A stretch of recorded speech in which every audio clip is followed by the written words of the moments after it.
Pielonefritis, Escuela de Enfermería de Zamora incorporada a la UNAM.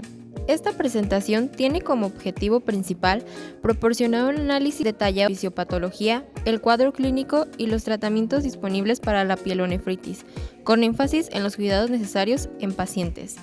Elaborado por Evelyn Anaya Ríos y Evelyn Carolina Ortega Godínez, para la materia Cuidado del Adulto Mayor. Entonces, ¿qué es la pielonefritis? Pues la pielonefritis es una infección de los riñones generalmente causada por bacterias que han ascendido desde las vías urinarias inferiores como la vejiga o la uretra y es una forma grave de infección urinaria que afecta el tejido renal y en algunos casos la pelvis renal. Y como referencias anatómicas pues vamos a tomar el sistema urinario, que este es el encargado de filtrar la sangre, eliminar los desechos y regular el equilibrio de líquidos y electrolitos en el cuerpo. Este está compuesto por órganos clave que trabajan en conjunto para producir, transportar y almacenar la orina. Algunos de estos órganos son los riñones, la pelvis renal, la uretra y los uréteres y la vejiga. Estos órganos en la pielonefritis se ven comprometidos puesto que las bacterias generalmente ingresan al sistema urinario a través de la uretra y ascienden hasta los riñones, causando inflamación e infección. Epidemiología. Las infecciones del tracto urinario representan casi 7 millones de visitas por consulta externa y 1 millón de visitas a urgencias, resultando en 100.000 hospitalizaciones al año. La prevalencia de infecciones urinarias aumenta con la edad. La pielonefritis es más común en mujeres, especialmente jóvenes sexualmente activas y embarazadas. En hombres suele asociarse a anomalías estructurales del tracto urinario.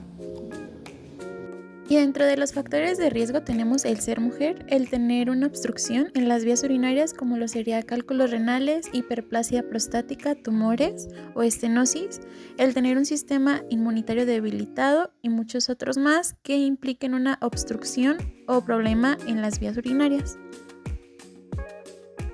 Entonces, la pielonefritis es una infección bacteriana que afecta el parénquima renal y el sistema recolector de los riñones. Se desarrolla a partir de infecciones del tracto urinario inferior que progresan hacia los riñones.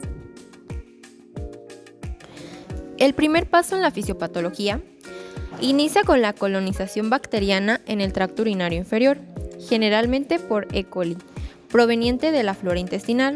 Las bacterias ingresan a través de la uretra, facilitadas por factores como la anatomía femenina, uretra corta, higiene inadecuada, relaciones sexuales o el uso de dispositivos médicos como sondas urinarias.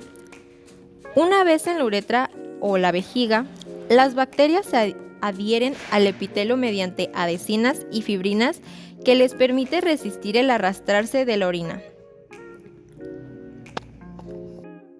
Aunque el cuerpo cuenta con defensas naturales como el flujo urinario, el pH ácido y mucinas protectoras, ciertos factores como el reflujo vesíco-uretral, obstrucciones o alteraciones inmunológicas permiten que las bacterias se multipliquen y asciendan hacia los uréteres, estableciendo el inicio de la infección.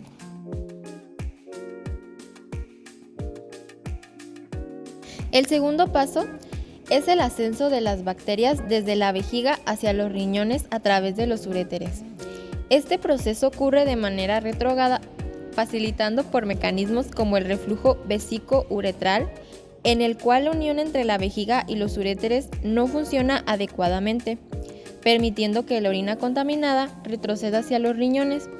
Factores predisponentes como obstrucciones urinarias, cálculos renales, tumores, hiperplasia prostática, inmunidad reducida y la movilidad activa de bacterias como E. coli también contribuyen al ascenso.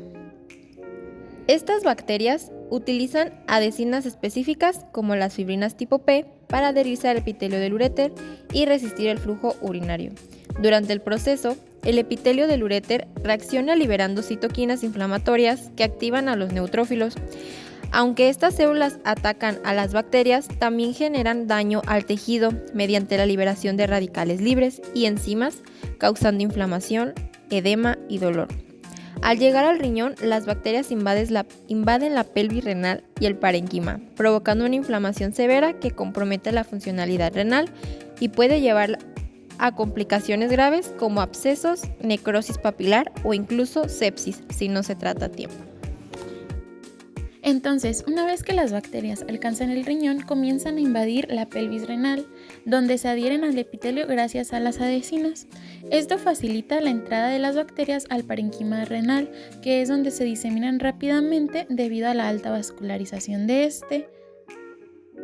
A su vez, este tejido detecta la invasión bacteriana y responde liberando citoquinas inflamatorias que atraen a los neutrófilos, y estos glóbulos blancos o neutrófilos migran al sitio de infección y comienzan a fagocitar estas bacterias desconocidas. Sin embargo, durante este proceso, los neutrófilos liberan radicales libres y enzimas litiáticas, que no solo destruyen las bacterias, que son las que infectan, sino también que dañan el tejido renal circundante.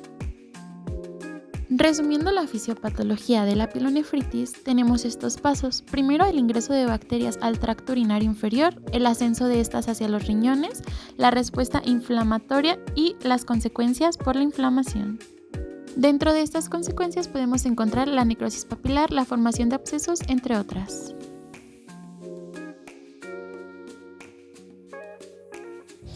Los síntomas típicos incluyen fiebre, dolor lumbar, disuria y síntomas sistémicos como escalofríos y náuseas. En casos severos pueden presentarse signos de sepsis o abscesos renales. Las complicaciones incluyen insuficiencia renal y necrosis del tejido afectado. El diagnóstico de la pielonefritis se basa en una combinación de evaluaciones clínicas, pruebas de laboratorio y estudios de imágenes que identifican síntomas específicos como la fiebre o el dolor lumbar, escalofríos, náuseas o también si hay presencia de bacteriuria, hematuria. Se recomienda hospitalización y tratamiento intravenoso como cefalosporinas de tercera generación, carbapenémicos y aminoglucósidos. Tratamiento farmacológico. El manejo depende de la gravedad y la sensibilidad bacteriana. Tenemos los antibióticos orales, como fluoroquinolonas, como ciprofloxacino y levofloxacino, trimetoprima si hay sensibilidad comprobada, y la hidratación adecuada para mantener el flujo urinario. Cuando la pielonefritis es complicada, si la pielonefritis se complica, se recomienda un tratamiento quirúrgico, pero este es poco común y se reserva para casos complicados o específicos al tratamiento médico. Las principales indicaciones para un tratamiento quirúrgico en la pielonefritis incluyen que haya la presencia de un absceso renal o periférico que no responde al drenaje percutáneo y la obstrucción del tracto urinario como los cálculos, la estenosis u otras causas, la pielonefritis enfisematosa, que es la infección severa con gas en el parenquima renal, o la presencia de daño renal extenso con riesgo de sepsis. Estos procedimientos pueden incluir un drenaje quirúrgico del absceso, la nefrostomía para aliviar la obstrucción, la ureterolitotomía en caso de cálculos obstructivos o en casos extremos la nefrectomía, puesto que este ya no va a ser un riñón funcional y va a ser séptico. La decisión quirúrgica siempre debe individualizarse dependiendo de la severidad del caso y la respuesta al tratamiento médico inicial. En resumen y como conclusión final, la pielonefritis es una infección del tracto urinario superior que, si bien es tratable, puede tener consecuencias graves si no se maneja adecuadamente. Su diagnóstico oportuno basado en síntomas clínicos, análisis de orina y estudios complementarios son esenciales para prevenir complicaciones como abscesos renales o sepsis. Los factores de riesgo como obstrucciones, anomalías anatómicas, diabetes o uso de catéteres deben identificarse y abordarse para evitar recurrencias. El tratamiento consiste en antibióticos adecuados con intervenciones quirúrgicas reservadas únicamente para casos complicados. Una atención integral y el manejo de las causas subyacentes son la clave para lograr la recuperación efectiva del paciente y preservar su función renal.